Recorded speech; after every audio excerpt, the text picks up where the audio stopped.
Hey guys, how you doing tonight? This is of course FletchDota episode 9, July 2nd, 2014. We're coming up, I'm sorry, this is July 3rd, isn't it?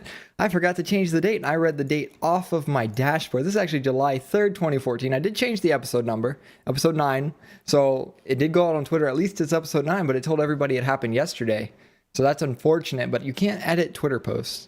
And I never fully understood that. I feel like you should have a little grace period where you can go back and edit a Twitter post for just a little bit so you can change things up. And it could even say edited, kind of like Skype messages do. But I've never liked that because I type with sometimes on Twitter and then you have to send out a second tweet and it's like basically the same thing with one letter change. And you're like, dang it, now I'm spamming.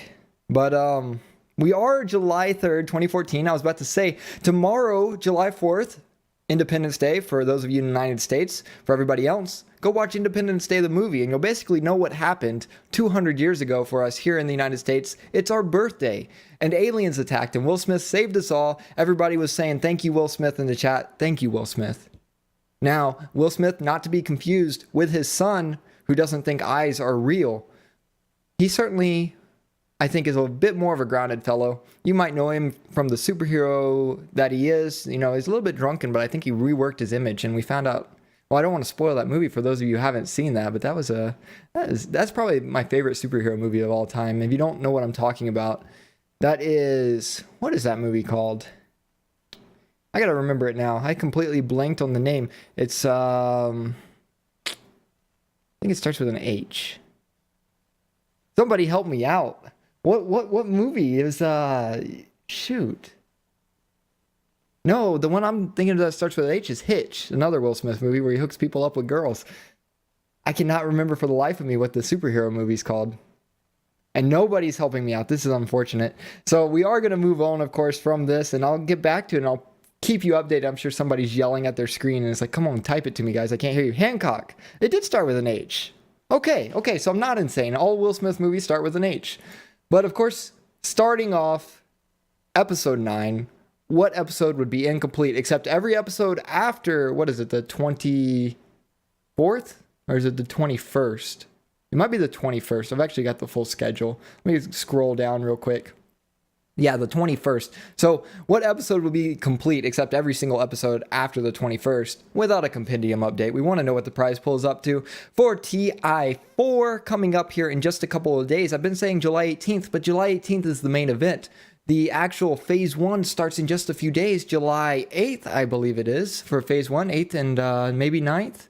Phase 2 actually starts on the 9th. So July 8th, Phase 1, that's the wild card matches. All these teams that we've been working on leading up to getting into the main event. We are at $10.3 million. Actually, just $6 million short of that. Actually, let's say $6 million short of that. 6,000 short of that. 5.3K. It's at 10,294,729, but we're basically gaining 50,000 a day right now. It's been pretty consistent.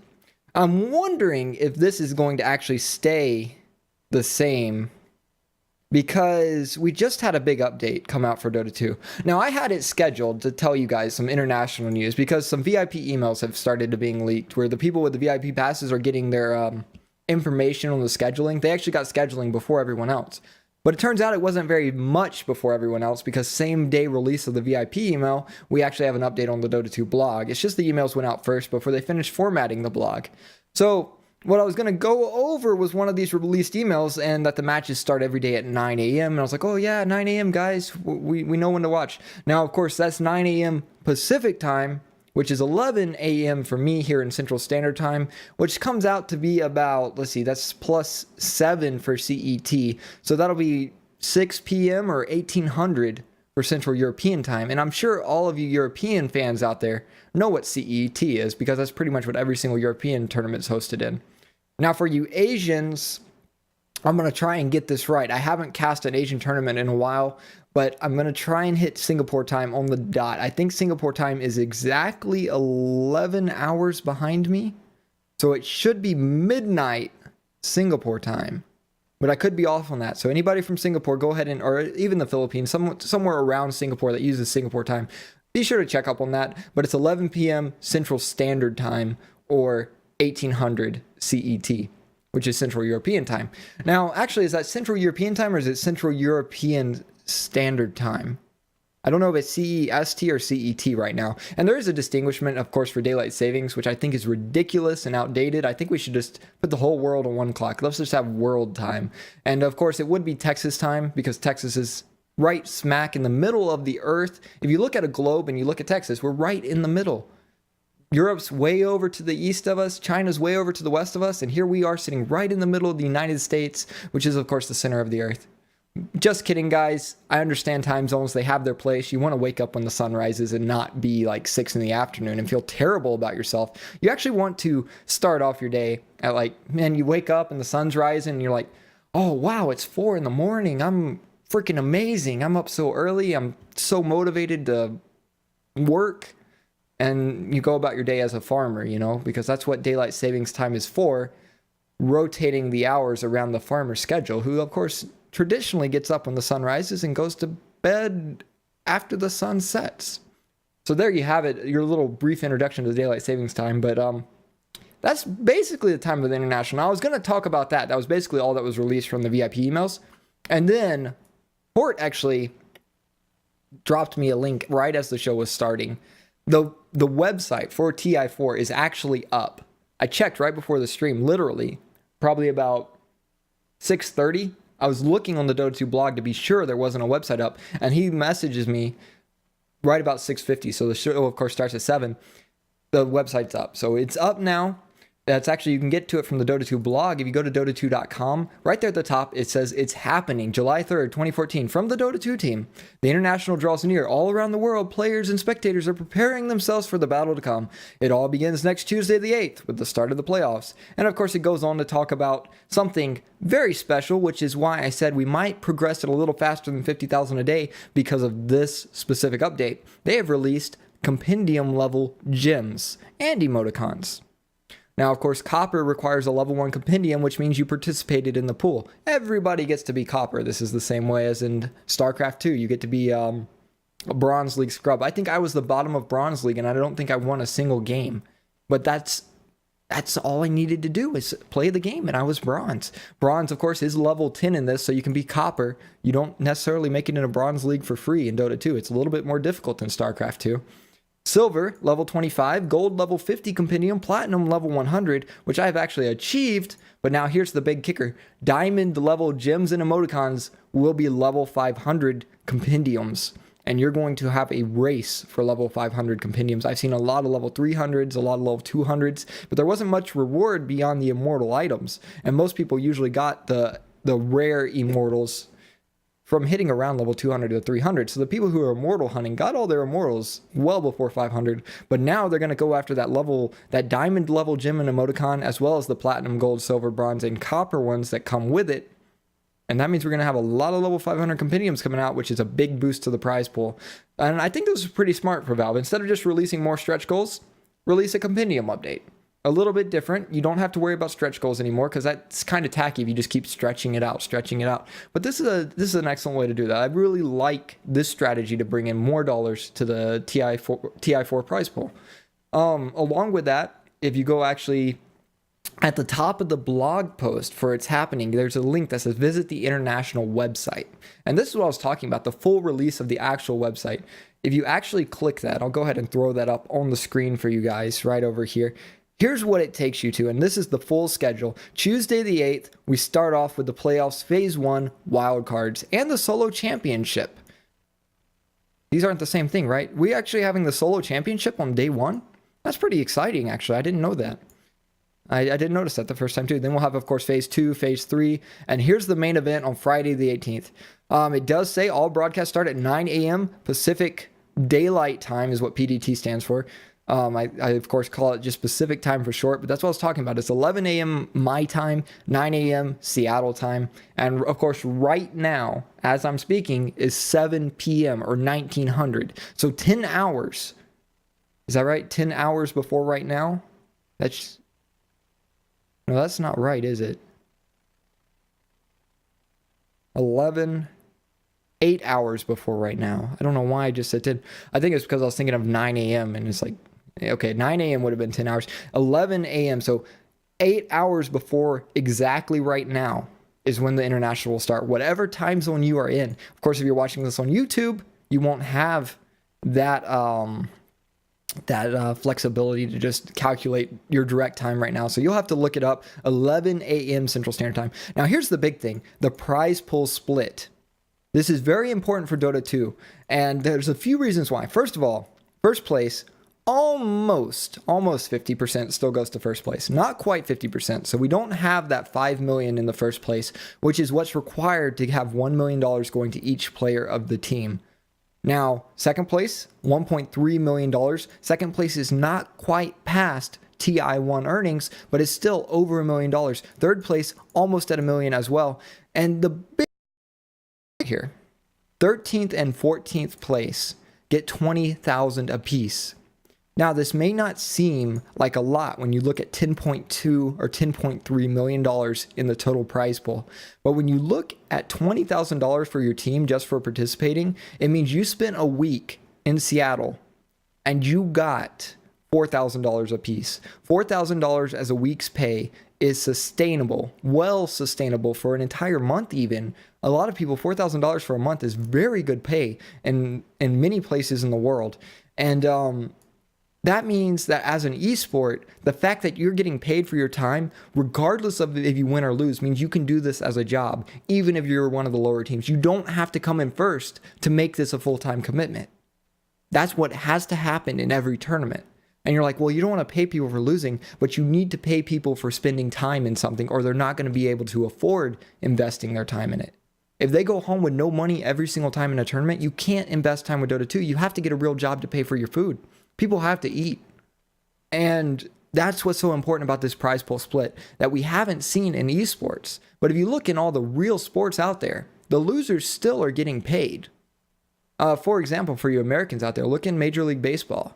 You can be on the scrubbiest little loser team in baseball, and you're still on a contract getting paid for your work, because it's not about winning in baseball. Winning, of course, affects how high up you're getting paid. There's a disparity in who's getting paid the most. Especially if you think about it, the Yankees, their total budget is extremely big, and they win a lot because of it, because they can pay people more and they bring talent to their team. But at the same time, the guy on my team, the Astros, not very good right now.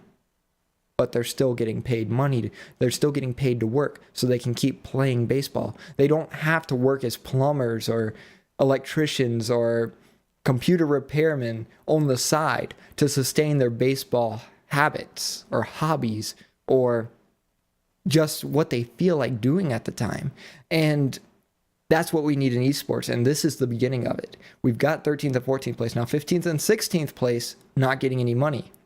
So there is a point where they draw the line. They look like, look guys, if you can't even get to 14th place, go home and rethink your lives. Maybe you should be electricians or plumbers instead of Dota 2 professionals, or whatever else they do. And a lot of Dota players are in college even while doing this. So of course, maybe they've got other professions out there.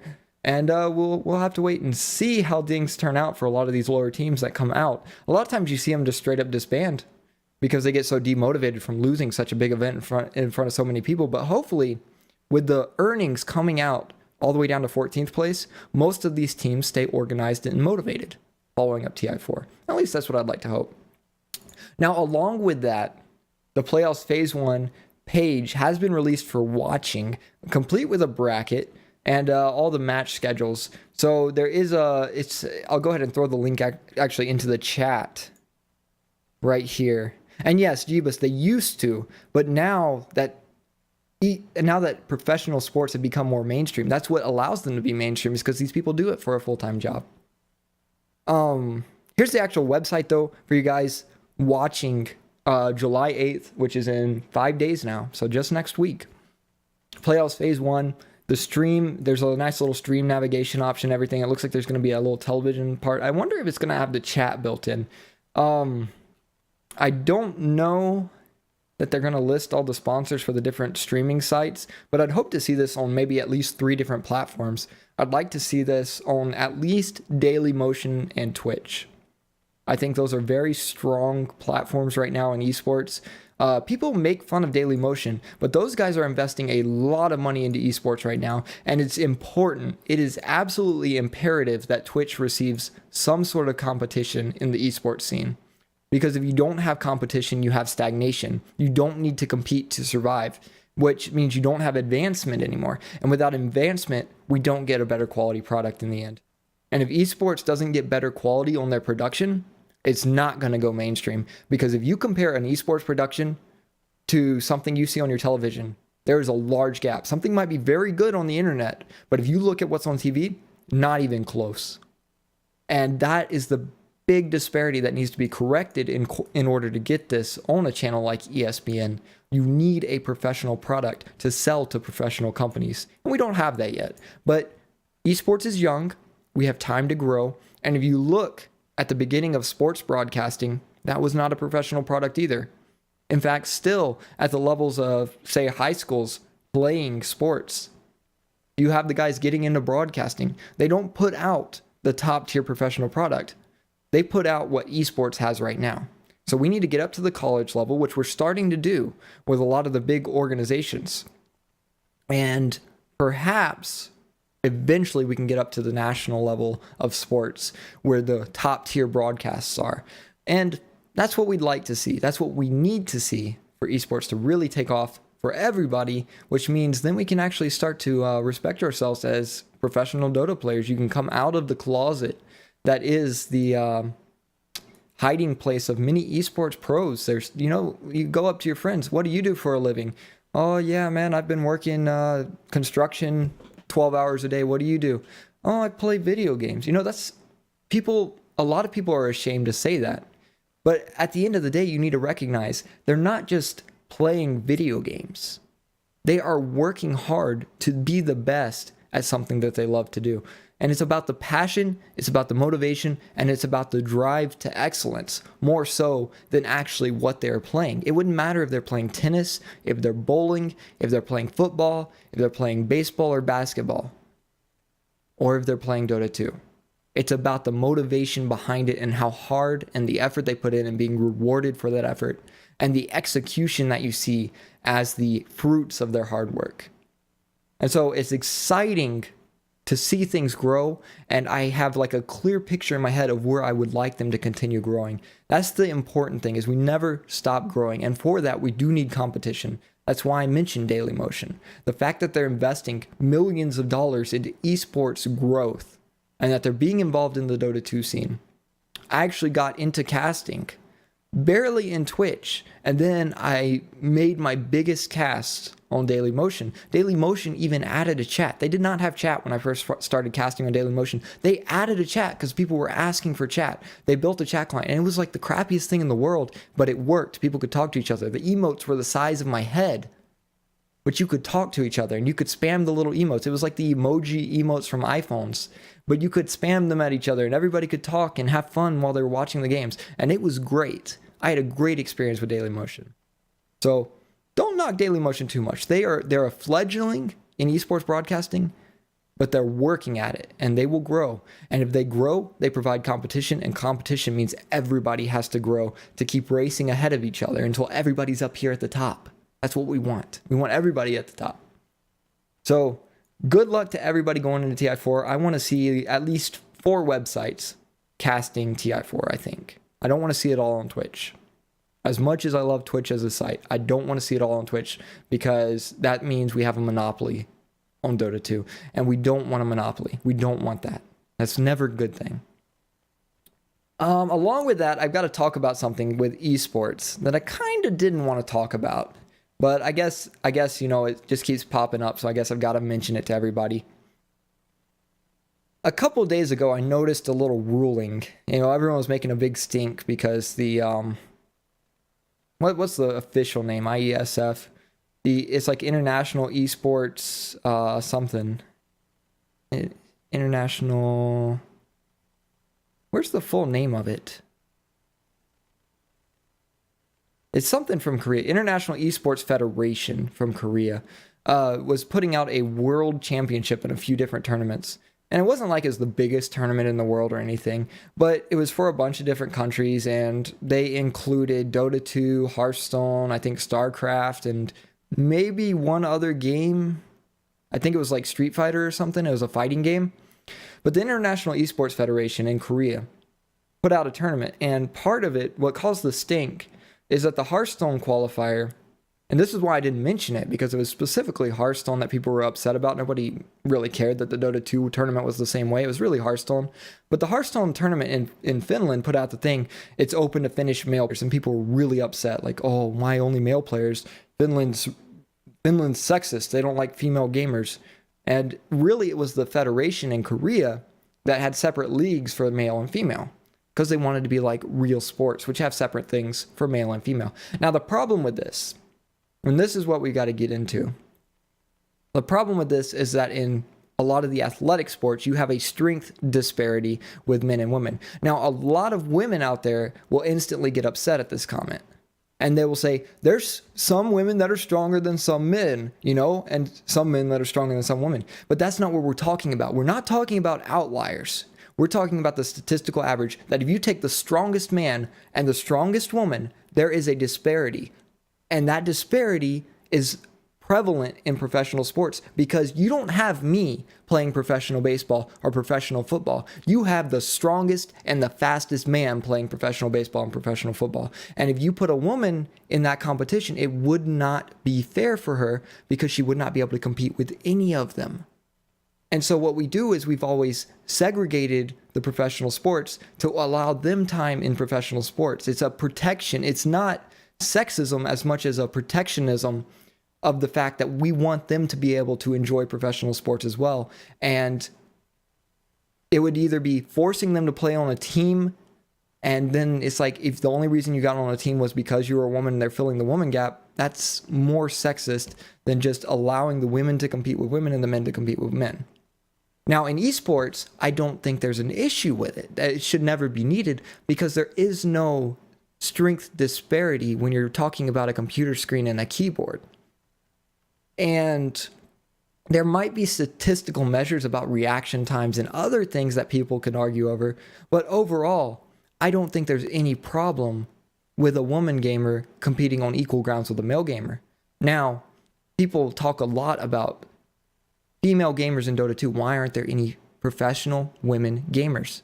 The problem with this is that Dota 2, the people who've been playing for the longest times to be these professional level gamers and actually committed all their time. Like, look at Dindy. Look at how much time he's committed to Dota 2.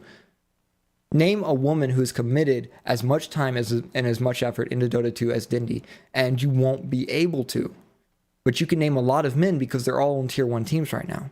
Now, that's not to say there will never be women in professional Dota 2, but I think the reason right now is not sexism in Dota 2. I think it's just a matter of fact that they are newer to the MOBA community. And there's nothing wrong with that. And maybe I shouldn't use MOBA, but I don't know exactly what to call Dota before MOBA. I mean, that's pretty much what a lot of people call it. And you can argue about the terminology, but I think if I use MOBA, most people recognize what I'm talking about. But I think women are just newer to the scene, and a few years experience isn't enough to get on that tier 1 level. A lot of the people who are at that tier 1 level have many, many years, half a decade or more of experience. And so as they get that experience, I definitely think they're going to be able to compete. And here in the next few years, we might start to see them pop up. But definitely not a sexism issue. I actually know of a few girls specifically who are already playing at the tier 2 level. And there's actually one team in particular that has 3 or 4 of them. The, what are they called? Queens of Paint, QOP, QOP. I think it's Queens of Paint is the official name. Several of their players are actually at least tier 2 material. And I think if you put them on a tier 2 team and let them play and get the professional experience required to get up to tier 1, they would definitely get there.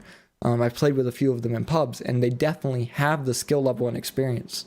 So I think there's people that are about to start popping up who will be professional female gamers in Dota 2. We already have them in Counter-Strike. We already have them in Hearthstone, I believe. So don't feel like it's not coming. But the reason I have to bring all this up, of course, is because they did backtrack on all of this, and the tournament itself has decided, okay, we'll have everybody in the same pool.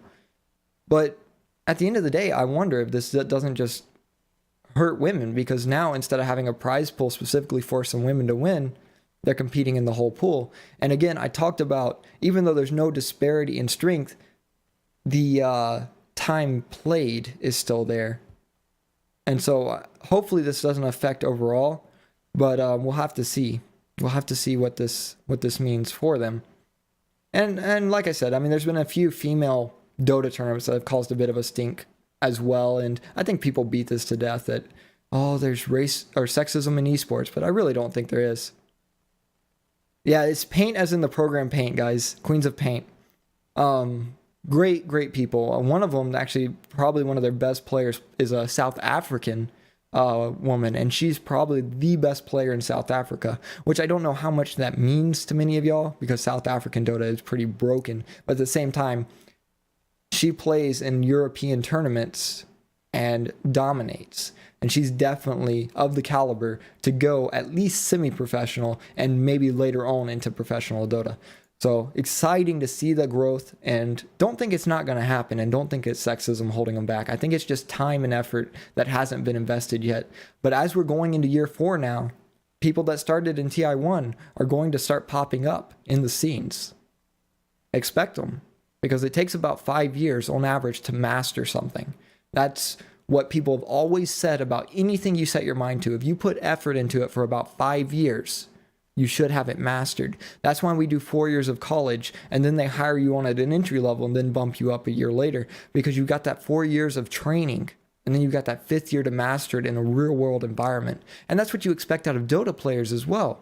But a lot of them don't think about it that way. You get 4 years to build up your basic skills and get on that semi-pro team. And then that year on the semi-pro team is what you need to really bump yourself up to a master of Dota 2. And if you don't make it then, you know, some people take longer than others, and then some people don't make it at all.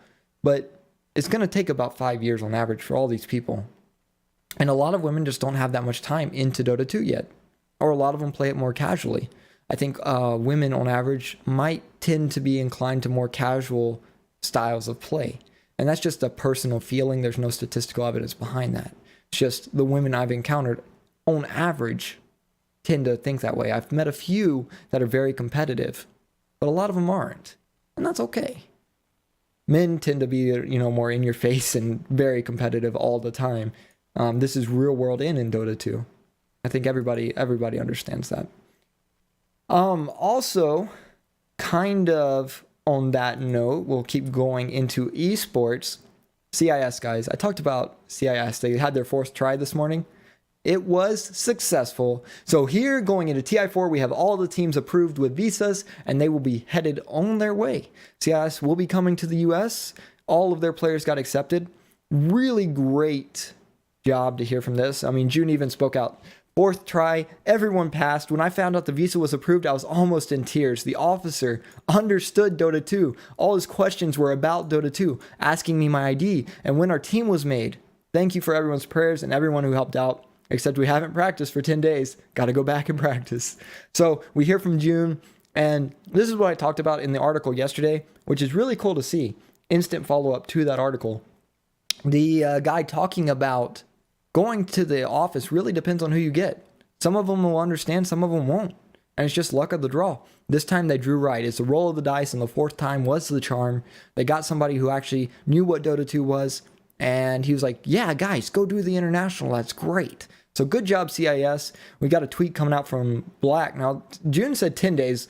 Black, maybe he's exaggerating. He says, we haven't practiced for 40 days due to visa emotions and preparations. Please be careful with bets and all that. Gonna try our best. So Black says 40 days, June says 10. Which one is it? I don't know. Either way, they haven't practiced for a bit while they've been dealing with these issues. They've been very upset, so it's understandable. And we'll wait and see how they do. Now, along with that, I've been talking about a couple of the team overviews, and Liquid Dota in particular. Liquid Dota has been putting out some great articles on the different teams. They actually put one out on Titan today. But before I talk about the Liquid Dota one on Titan, I wanted to go ahead and cover. I mean, yesterday I went over that Join Dota's putting them out, and Gosu Gamers put some out as well. Gosu Gamers wasn't that good. Well, the Join Dota one, of course, did come out today. We go to Join Dota's front page, joindota.com. They put out a team presentation on Empire today. Another great well done article with all the achievements, talks about the different players and the history of Empire. But the new one that actually popped up today, as all these sites start putting out these informationals on the scenes, on the teams leading up to TI4, Own Gamers put out one, and it's a little bit different than what we saw from the other ones, where it was just a team overview. Own Gamers actually put out a strategy and draft analysis of Southeast Asia. And so they talk about Titan on Radiant and Dire, they talk about Arrow Gaming on Radiant and Dire, and they talk about MVP. So instead of just saying, hey, this is the specific teams, they're actually going over the entire meta, the drafting strategies, and an analysis of how the teams play on both sides of the map, which is important. A lot of people talk about their strategy in general, but they separate this into Radiant and Dire time. So great job by Own Gamers, which has been having a little bit of a struggle on Reddit, I understand, recently. They got banned from Reddit or something. They were spamming their links, and then they were like emailing people like, hey, post our links for us. And I don't know. But they're supposedly banned entirely from Reddit, which I didn't know was possible, but apparently that's the thing. Great article by them, though, if you want to read up on a lot of teams, and instead of looking at specific team overviews, looking at a regions overview. And this is a different perspective than all the other articles have been, which is what you like to see when you see kind of a trend. You want to see something new. You don't want to see the same old, same old. You don't want to see 10 articles on Arrow that are all the same thing originating from the first. And Own Gamers, I was like, oh, Own Gamers is doing the same thing. No, they did something entirely different. And so I'll go ahead and drop this into the chat. There's the Own Gamers strategy and draft analysis for TI14 of Southeast Asia. I hope to see one for China, Europe, and North America. It's exciting to me to see this kind of stuff. This is really well written. Own Gamers, I've actually been really impressed by a lot of the content they put out for Dota 2. And even if they did get banned from Reddit for whatever reasons Reddit had to ban people from posting on Reddit. But great site, and definitely recommend you check out that link. Along with that, Titan was posted today as the Team Liquid presentation, the Liquid Dota presentation. As always, Liquid Dota presentations are well done.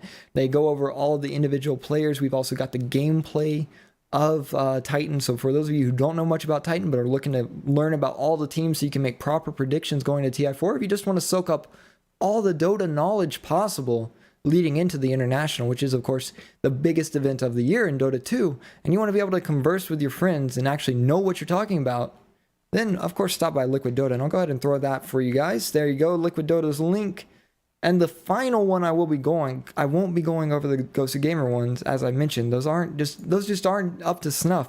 Team Join Dota has actually gone over Team Empire today. And what I like about Join Dota, again, I talk about you don't want just a straight up copy paste. Join Dota differentiates themselves with their team overview because they go into the history of the team. And that's what a lot of people don't do. And a lot of people want to know, where did these players come from? What has this team struggled with?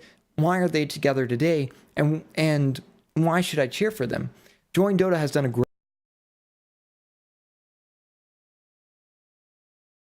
the other articles, I believe. And then, of course, they go into the history of each of the individual players as well. So lots of information there for Team Empire from joindota.com. Definitely check out theirs. And that's going to cover all the team presentations for tonight, I believe. I don't think I saw any others. Actually, nope. I'm sorry. There was one other in my stack that I had over here. Dota.2p.com. How could I forget about this website that I have been excited over every night? These guys do such a great job, and I can't emphasize that enough. And there is no sponsorship. I am not related to Dota.2p.com in any way. I don't even know the people that run the site. I just know when I stumbled across this site, I have found great information there every single night. And they put out a thing on IG tonight where it's not just about IG, it's about IG with respect to ESL.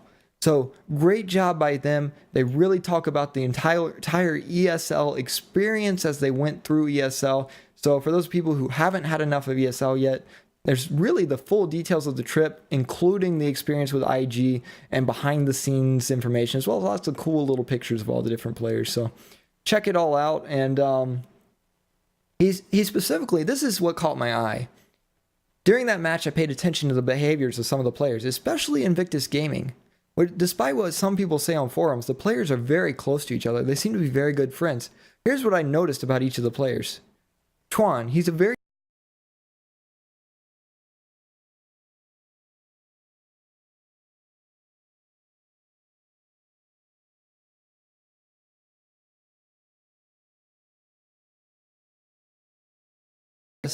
here's the strategy behind Chuan. It's actually like the personal level that he noticed actually being in a LAN environment with these people, what they each bring to the team. And of course, he goes through all of the people on the team, and he hits up some people on some other teams as well. It's not just IG, but mainly focuses on all the players of IG. So if you want to go ahead and get a little bit of the behind the scenes look and the personalities of the individual players, definitely recommend reading this article from dota.2p.com.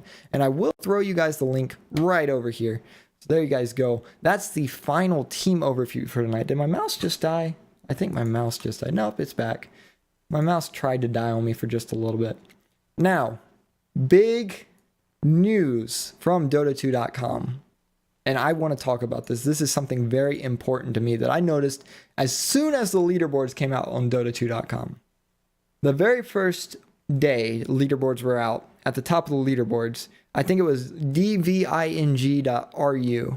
if I'm not mistaken, was 7,500 MMR, leaderboard day one on Europe, and he was like that for 2 weeks. And if we look right now, the reason I bring this up, if you go back to the leaderboards, tiny, dotarating.ru, 7,300 MMR.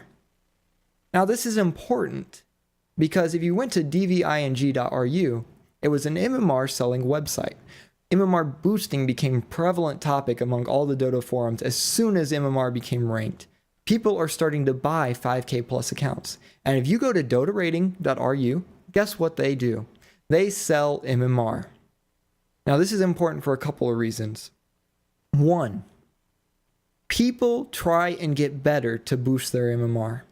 There are people out there, me included, who work hard to raise their MMR and not play with 2K players because we don't want to. We got better than them. We put the effort in to get better than them to leave them behind.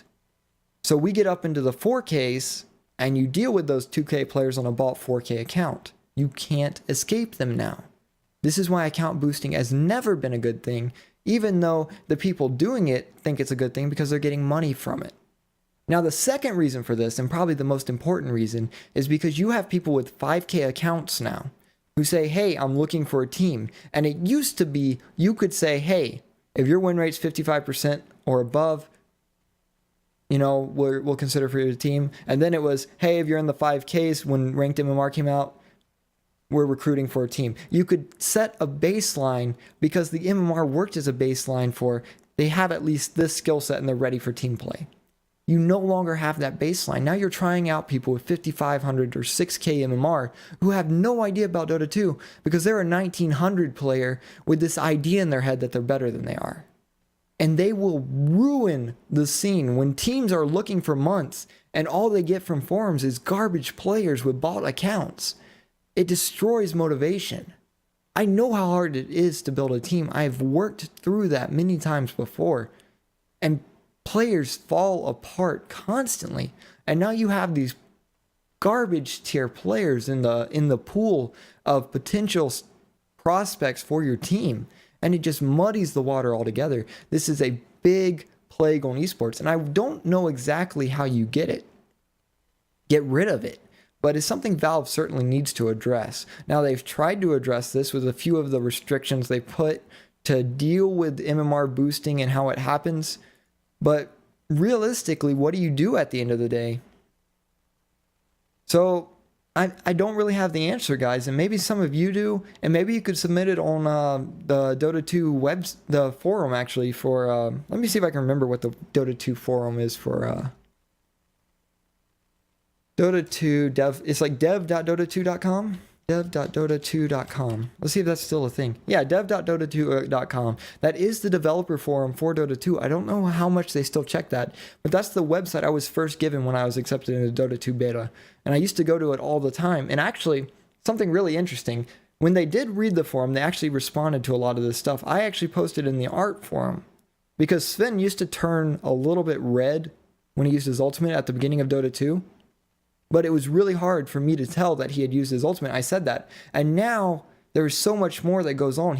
There's like almost an explosion around him as he uses his ultimate. He's really bright red and the scream and everything. So definitely feedback helps these guys as they develop the game.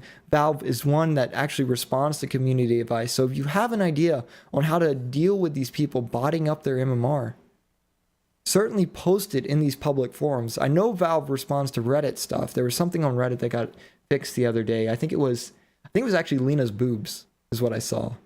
I think her boobs bounce the right way now. Apparently they were bouncing wrong and people were upset, but they bounce the right way now. So Valve reads these community forums and responds to stuff in an appropriate manner. So if you got advice for Valve on how to fix this, definitely go to dev.dota2.com or, tweet it at me if you just want to do that. And maybe I can email some people as well, or just spread it around like, hey guys, somebody tell Cyborg Matt to get this fixed. Because we all know Cyborg Matt's Ice Frog, right? So maybe he'll fix it for us. Now, something else pretty big came out today. Something that's only been growing bigger, and I hope this is a sign of esports in general. Star Ladder Season 10, Season 11 was released, and we've got the full schedule right here. Season 10 begins in August, the online part, September online, and then October. So the last half of August, entirety of September, and then the end of October will be the LAN finals, and then all of November will be Season 11, most of December, January LAN finals. So Star Ladder Season 10, Star Ladder Season 11. Now, the reason these are big, Star Ladder, as of late, has branched out into beyond just Eastern European Dota. It used to be relatively small when they first started out, and they have grown and they encompassed all of Europe. Now they have entire leagues for the Americas, for EU plus Russia, China, and Southeast Asia. And it's only getting bigger with each of these seasons. So we've got 2 seasons coming up. They are planning to include Southeast Asia and China once again. So we're going to have worldwide Dota events happening twice following up TI4. And hopefully there's some other tournaments that come out as well that bring in all of the different regions into one LAN event. That's what's big about TI4. It used to be the only event that had Chinese teams and Western teams and North American teams and Southeast Asian all playing in the same event with no ping. Of course, there's always been the online events, and you have the ping disparity, and everyone's playing US West to get the Chinese players and the European players both at 300 ping, so it's equal. But now you've got LAN events happening, and you've got these ping neutralizations between them where everybody has like 50 ping on the same server, and so you don't have to worry about that anymore. Everyone's playing at the same ping, and you're all right there in the same location, so great job by Star Ladder and their growth. I've been really impressed with that. And we are in Season 10 and 11 coming up. That, of course, begins late August 2014. So after TI4, things are not going quiet, which is what I was afraid of. A lot of times things go quiet after these big events. But not this year. We do have Star Ladder growing. Now, I don't know if the prize pool has been released yet, but that's, of course, something to note. Now, yesterday I talked about Titan. I didn't just talk about Titan. I talked about Titan specifically with regards to TI4. I said, Arrow has been showing us what's up. Titan, you've been quiet. We're not impressed. And Titan came out in 2-0 at Arrow yesterday. Well, today, in a DatBet tournament in Southeast Asia, Titan faced off against Arrow in the winner's bracket finals. Now, Titan, of course, 2-0'd Scythe to get there. Arrow 2-0'd Invasion. We've been talking about Arrow 2-0ing Invasion over and over again to get where they are. They've been shutting out Invasion, a team they've traditionally had trouble with. Today, finals, winner's bracket finals, best of 3. Titan 2-0 against Arrow. Titan is still showing they are deserving their invite to TI4. They are the only Southeast Asian team to get invited, and this is what I expect from them. They should be crushing every other team from Southeast Asia if they want to prove they were the ones that deserve this invite. And as of right now, they're doing it. We do, of course, have a best of 5 grand final between Titan and Invasion coming out. That is tomorrow, July 4th, 1400 CET, Central European Time, which is about 7 in the morning for me, Central Standard Time, so 8 a.m. Eastern Standard Time in the United States, and of course that would make it 5 a.m. for you West Coast folk. But 1400 CET for everyone in Europe, Titan versus Invasion best of 5, and I expect it to be a 3-0 for Titan. You cannot be dropping games to Invasion if you expect to show up at TI4 as an invite participant, the only one from Southeast Asia. and compete with any of these other teams. The ones from China, EG from North America, or Alliance, Navi, Empire. I didn't miss one, did I? Fnatic. We'll throw Fnatic in there as well. From Europe. I mean, you can't be dropping against tier 2 teams. Now, at the same time, Arrow went down to the losers bracket round of 6. And it was a best of 1, played the same day. And the reason Invasion's in this best of 5 against Titan is because Arrow got beat again. And with this inconsistency against Invasion, I think it shows why Arrow was not invite material for TI4. They potentially could be, if they could be consistent against these lower tier teams, that they should be dominating every time. And they are occasionally, but now you see right here, going up to TI4, they're starting to drop games, and it makes me wonder, how is Arrow going to do in the wildcards? Now, speaking of the wildcards, again, I have been talking about July 18th. That is the main event. But on Dota2.com, the wildcards actually start the 8th, which is 5 days from now. And I want to go ahead and do a quick coverage of what we will be looking at going into that. If I go over to Phase 1 on Dota 2's website, if I can even find it. Phase 1, is there not a link if I just click here? Visit the watch section. Let's visit the watch section. Today's bracket. Okay, so Arrow actually MVP qualified. Arrow. No, did Arrow qualify? Let me go look. I am entirely confused. I think MVP was the runner-up, weren't they? And then Arrow's the one that's actually already qualified, and they're going straight into the group stages. Let's see. The International Dota 2 website. They actually took away the part of the website that said all of the teams. And this is unfortunate. Unless I just maybe scroll down long enough, there's a catalog for the secret shop. Well, that's something new. If you guys want to shop the catalog for the secret shop, they have released a PDF. So I will throw that over here for you. This is everything that's going to be in the secret shop right there. That is a full shopping catalog, and that's pretty cool. They haven't had that before, I think. So I guess everybody that was submitting secret shop items on the workshop will now find out whether they were accepted or not. I know Valve is notorious for not actually... Here we go, teams. This is what I was looking for. Okay, so the qualifier winners, Arrow Gaming did actually win the qualifier. So they're going into this not as the runner-up.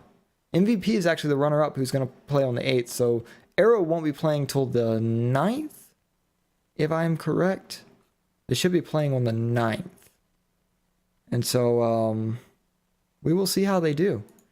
They certainly have, they've got 6 days to prepare. Some of that will be travel and a few days of boot camp there on the site. So we will have to see how it goes, guys. We will have to see how it goes. Now, I do like that on the international website, they've got multicast. There's going to be 4 games happening simultaneously. So this is something I wanted to point out on the international website, just kind of to close the evening. And I don't know if this counts as community spotlight. I've been doing a community spotlight to end the night every night. But tonight is going to be kudos to Valve, a little clap to them, just a little golf clap. The international multicast, with 4 games happening simultaneously throughout much of Phase 2 of the playoffs, you'll need a way to keep track of all the action. Introducing the international multicast, a 5th live stream consolidating all of the interesting games, unexpected picks, big team fights, catastrophic misses, and clutch plays into one package, complete with commentary and desk analysis. The multicast is the best way to watch every game at once. And what this reminds me of, and I was just talking about Valve's community involvement, it reminds me of the NFL Red Zone. And for those of you who don't know, in American football, when teams when there's big plays in football, it all gets compiled in NFL Red Zone. So you can watch all the highlights from all the big games instead of having to watch an entire football game if you don't have time to. You can just kind of breeze through it with the Red Zone. And I saw someone actually posting, I believe on Reddit, why don't we have a Red Zone for Dota 2? Well, it looks like we do. It looks like that's what the international multicast is. Of course, there's a little bit of a play on words. I'll throw this over here so you guys can actually see the little logo. They did a good job. Valve always does a good job with their graphics. And it's a multicast. They've actually got Ogre Magi over here. This one I said it's a play on words. But they're going to multicast the stream. 4x multicast. But expect to catch all of the highlights from the streams. If you don't have time to catch the entire internationals, there will be a multicast available. So great way to do it. Now, the other thing they have is the Dota Newcomers broadcast. And I've talked about the growth of Dota 2 caused by TI4, that we need a way to get new people to be able to enjoy. With the Newcomers broadcast, Welcome to the Newcomers Broadcast, an English stream happening alongside the mainstream, featuring commentary aimed at easing people into understanding the exciting world of BKBs, tri-lanes, and counterpicks. This is something that hasn't been done before for Dota. And another thing, Valve is noticing what needs to be done to grow Dota 2, and they are putting the effort in to make it happen. So TI4 is definitely bringing us new places, as it always does, and not just a bigger prize pool, but better production and better development on the side of easing new people and growing our audience. And as I've mentioned multiple times before, as the audience grows, so does the production value for everyone else. So you want more people. You want more people alongside of you, even though it means more noobs. It also means more ad revenue, which means more tournaments, which means bigger tournaments, which means maybe a little guy like me squeezes a dollar out here or there along the bottom of the bucket where I'm residing at the moment. Or maybe more people come in and boost me up. So maybe I get to like a little tiny bit away from the bottom of the bucket. Maybe I'm not down there in the dirt hanging at the bottom of the water, but maybe I'm like the murky water kind right above the dirt. So it's exciting news for me. It should be exciting for you because you get to see more and better quality events. And that's what we want to see. We don't want to just see the international once a year. We want to see the international and then once a month a big tournament. That's what we saw in June. We saw 3 or 4 huge tournaments. And of course, I think with this prize pool, hopefully we see exponential growth as these compendium gems come out. I will be sitting on a platinum gem tonight, but maybe I can get to a diamond gem. I doubt that's going to happen though. I think I should spend my money on more important things. I've mentioned I'm building a studio right now. Pretty much all of my money is being invested into the studio. I invest about a third of everything I make right now back into production value of both the studio and personal equipment, personal software development. So like, for example, just a quick example of software. $800 was a ZBrush license. I need $3,200 for a Maya license so I can start using Maya full time. Right now I use Blender because it's the free option. I have a second computer that I'd like to build for stream. That's going to cost about $600. Costs like these to improve myself and the quality I'm able to release to you guys all requires money, and I'm investing back into it so that I can grow, because I understand that to grow you need investment. And so hopefully as we go along, I won't be able to buy a lot of compendium points like I'd want to. I've got to be responsible because at the end of the day, this is what's most important to me. The things I am doing to try and pursue a full-time job in esports and in various other things at the same time. And so I'm going to invest in those rather than compendium. I've already made myself a level 100 compendium, so I got to be happy somewhere, right? I don't need to spend like $200 more to get diamond. Let's just be honest. But hopefully some of you guys hit diamond. I'd love to see you guys supporting the prize pool. There's definitely nothing wrong with that. I'm just not in a place where I can make that choice right now, or I would. And as for that, guys, that will be wrapping up episode 9. We're almost through our second full week. I hope to be saying the same thing 50 weeks from now. I want to be closing up week 52, my first year of this, and maybe we'll be somewhere. We're hitting consistently in the high teens to high 20s on viewer count on our live Twitch stream. I don't know how many people watch it on YouTube, but of course I am posting these YouTube VODs every night for those of you who miss it. And again, with this sustained growth, eventually maybe I can reach partnership levels, and maybe I can actually start investing more time into this specific show, because it's one of about 6 things that I do at the same time. And they're really all competing with each other for the ultimate thing you can't get more of, which is time. I have 24 hours in the day, and I already invest very little of it into sleep. But I want all of these things to produce fruit, so I have to put in the time to cultivate them. And I'm investing my time. You guys are investing your time to watch. So hopefully we will grow. And here we are finishing up week 2. We are on episode 9. Tomorrow's episode 10, and that will be the end of the first full week of FletchDota. Now, as always, after FletchDota, you can hang around for, I call it, kind of community time, where I give back to you guys. I don't get to fully respond to the chat. I try and read the chat as it's going and respond to things here or there as we're casting. But at the end of the day, I've got to talk to the camera and talk about the news that I'm reading on my other screen. If I'm sitting here reading the chat, it's not exactly the same as talking back to you guys. And I think y'all want me talking to you, not talking at you. So I try and talk to you guys. I'm trying my best. But I do like to interact with the viewers, so I've set aside time after each stream, and that specified time is a Dota game where I play. And I've actually changed exactly how I do it, where I play with you guys. Now, to play with me, all you have to do is join the channel, FletchDota, into the Dota 2 client. I will be playing with you guys and, of course, talking to the chat the entire time. So it's just a laid back, should be an unranked game so that you guys don't have to worry about messing up your ranking if you're high rank, low rank, whatever you want to be. And you can just come play and chill with me. And we'll talk in game, we'll talk in the chat. And it gives me time for you guys to give me immediate feedback and get immediate response from it. There are, of course, other ways to give me feedback and commentary about the show. You can always follow me on Twitter, @FletchDota. Send me a message, @FletchDota. I get a notification. I will respond to it. A lot of times, if it's just like a, hey, man, show was great, or just a little bit of criticism, then I'll just favorite the post to let you know that I read it. If you have something to offer, though, like a question, a lot of times I will answer the question either through a private response or actually a tweet back at you. Now, you can always message me on Twitch as well. Hit that follow button underneath the show to find out when I go live. Send me messages on Twitch. I try and get back to those. It's hard to tell when I get messages on Twitch because they've changed up their inbox and they've kind of broken it. But I do try and check that. And another way you can, if you want to feel more professional about it, you can always email me, masterfletch@gmail.com. I check my Gmail. It goes straight to my phone. I get notifications when I get new emails, and I check that daily, oftentimes multiple times a day. So feel free to email me. I should be able to get back to you through one of these formats. If you have a recommendation for the show, if you just have some criticism, or you just want to say, hey man, great job, love you, or I hate you, never cast again. I appreciate all sorts of feedback. I love hearing from you guys, and I try and be as responsive as possible. And of course, the best way to actually get any feedback, as I mentioned, after the show, hang around in the chat, play Dota with me, and talk to me in the chat, and I will respond to you all. As for now, though, that ends FletchDota Episode 9. I hope to see you here next time, 7 p.m. Central Standard Time, for our Friday night episode, which will be the final one of the week, weeknights, 7 p.m. Central Standard Time, and I hope to see you all there.